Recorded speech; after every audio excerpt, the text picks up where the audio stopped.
నేను Sitaramapuram police station నందు మహిళా కానిస్టేబుల్గా విధులు నిర్వర్తిస్తున్నాను. అయితే గత కొంతకాలం శివకృష్ణారెడ్డి ఎస్ఐ అనే అతన్ని సస్పెండ్ చేసిన విషయం అందరికీ తెలిసిందే.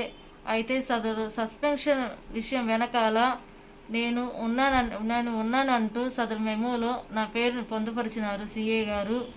ఎందుకంటే అతను సస్పెన్షన్ గల కారణాలు ఏమీ దొరకనందున నేను ఒక దళిత మహిళనని చెప్పి, నాకు వెనక ముందు ఎవరు అడిగేవారు ఎవరు లేరని చెప్పి కావాలనే అతను ఉద్దేశపూర్వకంగానే అతను నా పేరు పొందుపరిచి అతని మీద కోపంతో అతన్ని సస్పెండ్ చేయించినాడు.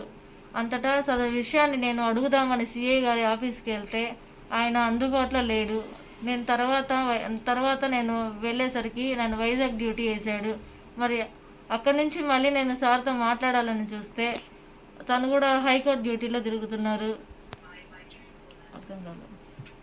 సదరు మెమో కాపీని నేను చూసి నాకు ఎస్ఐకి ఎలాంటి సంబంధం లేదు అని నేను చెప్పినా కూడా కావాల్సిందిగా సమాజంలో అందరు నవ్వుకుంటున్నారు. నాకు సార్కి ఎలాంటి సంబంధం లేదు. అదేవిధంగా ఎస్ఐ గారి భార్య అయినటువంటి శ్రీదేవి కూడా నాకు కాల్ చేసి, మా ఆయన అట్లాంటి వ్యక్తి కాదు, నువ్వు అట్లాంటి వ్యక్తి కాదు, ఇది కావాల్సిందిగా సిఏ గారు చేశారు అని అందరూ ఆరోపిస్తున్నారు. కావాలని నన్ను కూడా దాంట్లో సిఏ గారు నన్ను ఒక బలి పశువుని చేశారు. వారికి వ్యక్తిగత కారణాలు ఉండడం వల్ల మధ్యలో నన్ను ఇట్లా చేసేశారు.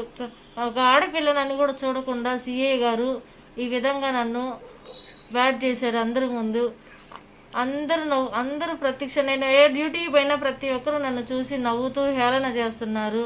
అందుకని నేను మనస్తాపానికి గురి అయ్యి నేను సిఏ గారి మీద ఒక లెటర్ కూడా రాశాను. ఆ లెటర్ కూడా మా పోలీసు వాళ్ళ దగ్గరే ఉంది. నేను తర్వాత అయినా దాన్ని చూపిస్తాను.